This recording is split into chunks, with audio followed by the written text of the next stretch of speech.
Shalom semuanya, namaku Jimmy. Untuk kesempatan pada kali ini aku mau membagikan sedikit tentang yang namanya harta, tahta, dan nafsu. Aku sering banget ngeliat stiker yang ditempel di kendaraan maupun di mobil ya.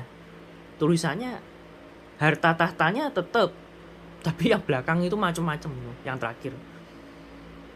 Tapi yang paling tepat itu ya sebenarnya harta, tahta, dan nafsu. Ya, bukan wanita, bukan pria, tapi nafsu.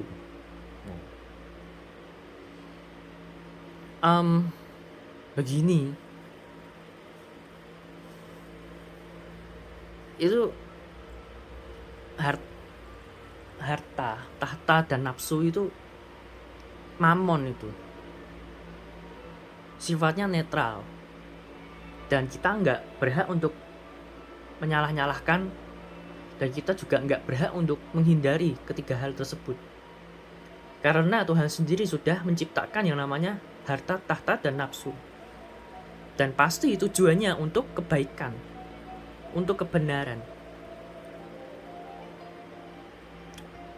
Nah, tapi kalau kita salah memanfaatkan, maka kita bisa jadi egois, kita bisa jadi sombong, dan kita bisa jatuh. Nah, ini ketiga material, aku sebutnya material di dalam dunia ini yang paling sangat mengikat jiwa manusia. Makanya kita perlu waspada ya dari ketiga mamon ini. Aku nyebutnya mamon ya, karena sifatnya netral.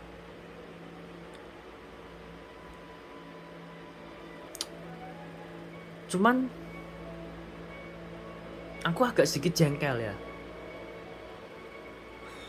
terhadap orang-orang yang aku nggak tahu mereka tujuannya apa, ngejar apa. Cuman selalu yang diomongkan itu ya seolah-olah itu baik, seolah-olah berguna, dan seolah-olah bermanfaat untuk kita. Contoh, ayo ikut aku agar kamu memiliki kehidupan ekonomi yang lebih daripada sekarang. Kamu bisa memiliki rumah impian, kamu bisa mungkin memiliki kendaraan buat usaha, atau kamu bisa memiliki tempat usaha sendiri, dan cita-cita apapun yang ingin kamu bangun. Jadi ikutlah aku, maka kamu pasti bisa meraihnya. MLM banget. Nah, ya memang tujuannya itu baik, untuk membantu, untuk menolong orang supaya orang tersebut naik derajatnya, ekonominya semakin membaik. Mungkin apa yang dicita-citakannya itu dapat terwujud. Ya, tujuannya itu baik. Dan caranya memang sudah baik gitu. Dan organisasinya, apa yang di dalamnya itu juga sudah baik. Tetapi baik tok itu nggak cukup. Masalahnya prinsipnya itu berlandaskan apa gitu loh. Landasannya itu apa? Bener atau enggak gitu loh. Oke, sekali lagi bisnis ya bisnis gitu. Tapi kalau bisnis enggak di dalam Tuhan, pasti yang namanya tiga tadi, harta, tahta, dan nafsu, itu pasti kayak sudah berdiri di depan kita gitu loh. Ayo ikut aku, ayo dapatkan aku, ayo kesini dong, merayu-rayu. Sifatnya gitu, mamon itu gitu ya. Dan kalau mereka sudah mendapatkan cita-cita mereka, kalau mereka sudah misalnya bisa beli rumah, bisa beli kendaraan yang layak, bisa punya tempat usaha yang diinginkannya buat perputaran ekonomi keluarganya dan lain sebagainya. Kalau mereka sudah mencapai semua hal-hal tersebut, what's next? Apa lagi? Pasti yang namanya manusia itu nggak pernah puas. Pasti ingin lebih dan lebih.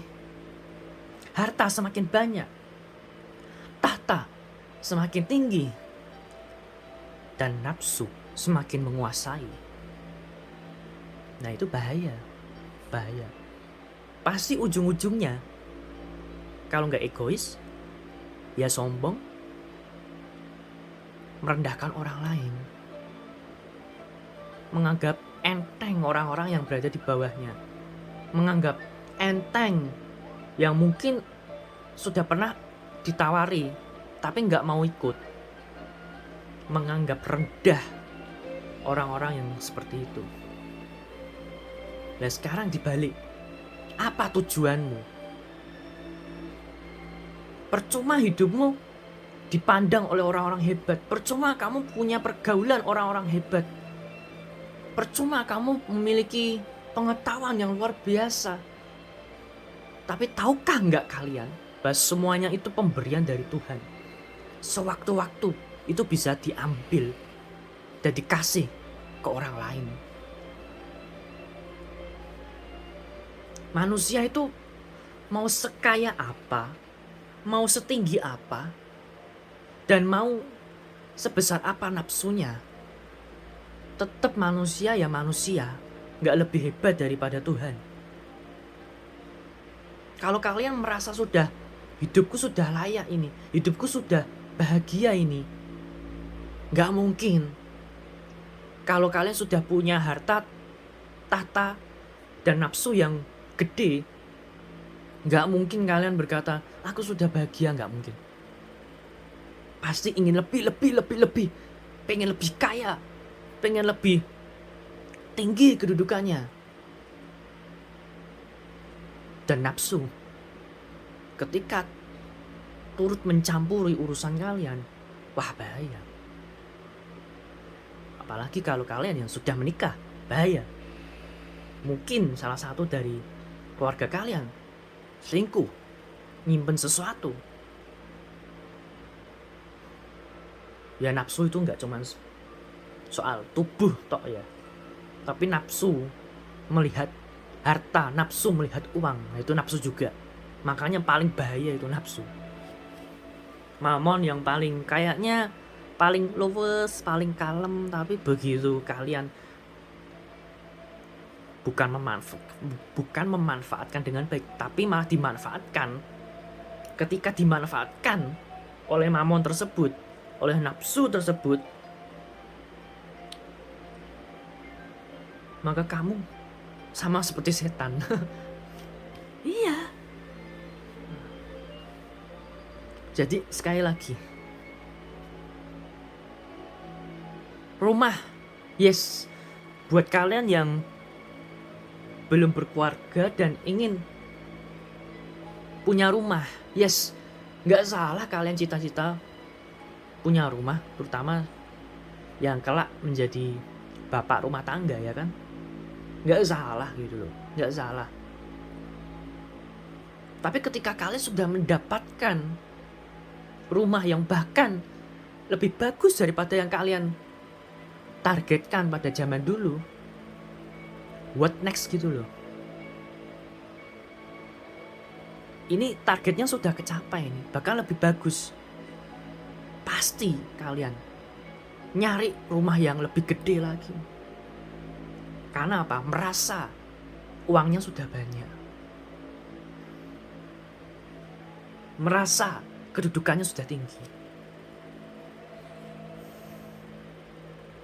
Percuma punya harta banyak, percuma punya tahta segede gaban, sebesar punyanya Soleman. Tapi kalau hidup kalian nggak dikenal Tuhan, buat apa? Percuma kalau hidup kalian nggak berkenan di hadapan Tuhan. Apalagi kalau sudah nafsu ikut campur, tidak bisa kebayang deh.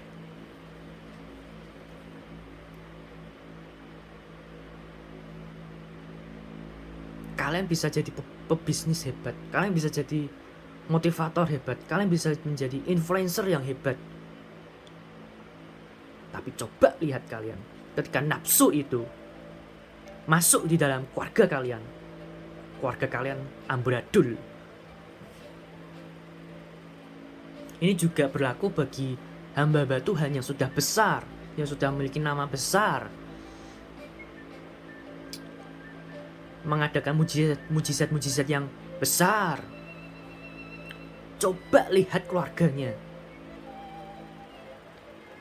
Selama kita belum kenal deket sama orang tersebut, seolah-olah itu orang tersebut itu ya baik, ya hidupnya benar gitu loh.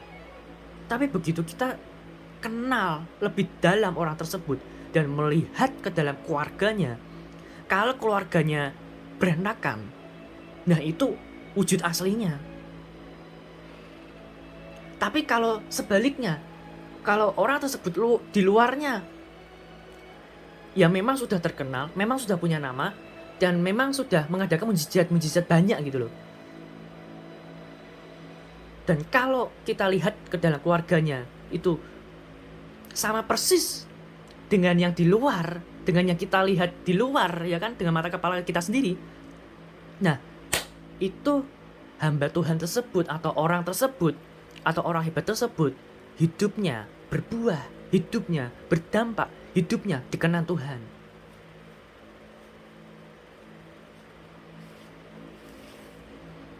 Gampang nilai orang itu hidupnya berkenan sama Tuhan atau enggak. Lihat keluarganya. Ini terutama bagi mereka yang sudah menikah ya,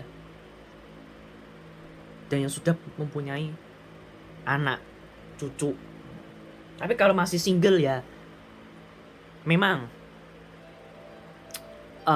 orang itu nggak bisa milih terlahir dari keluarga mana.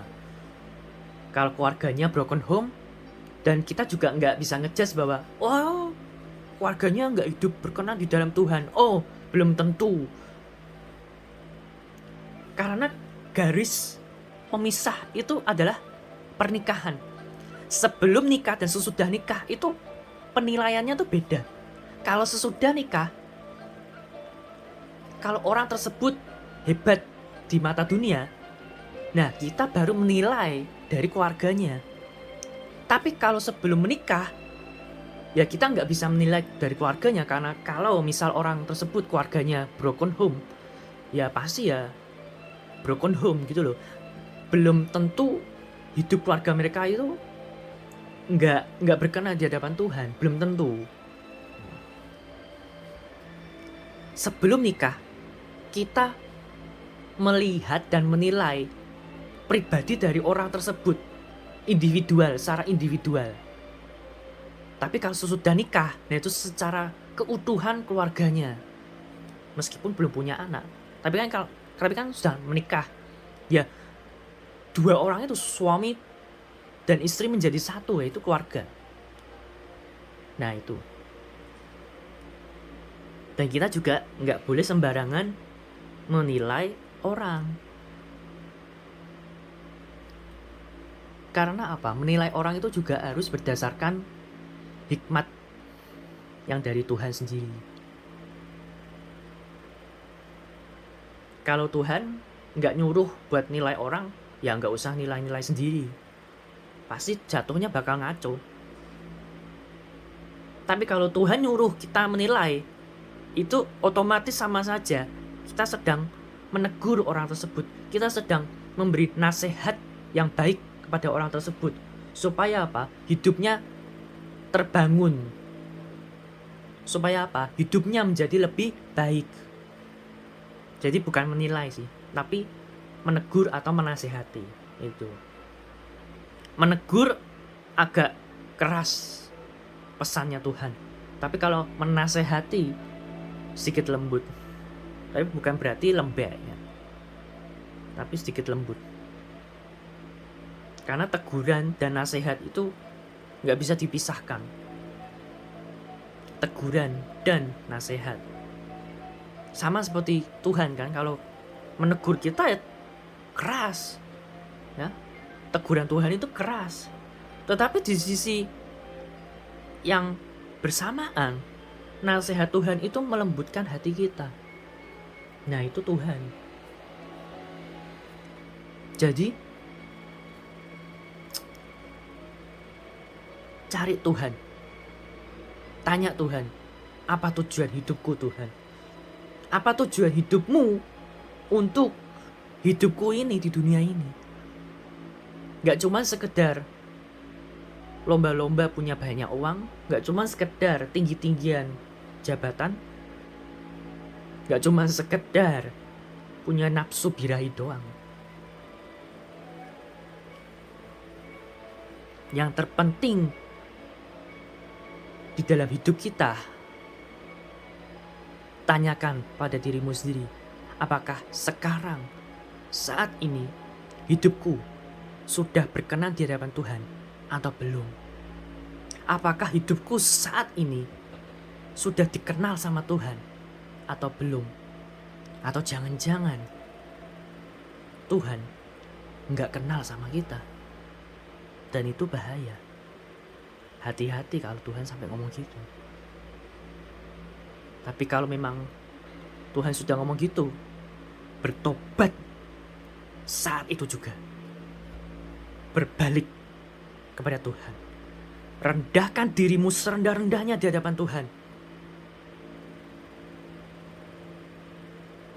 Dan katakan, ampuni aku Tuhan. Shalom.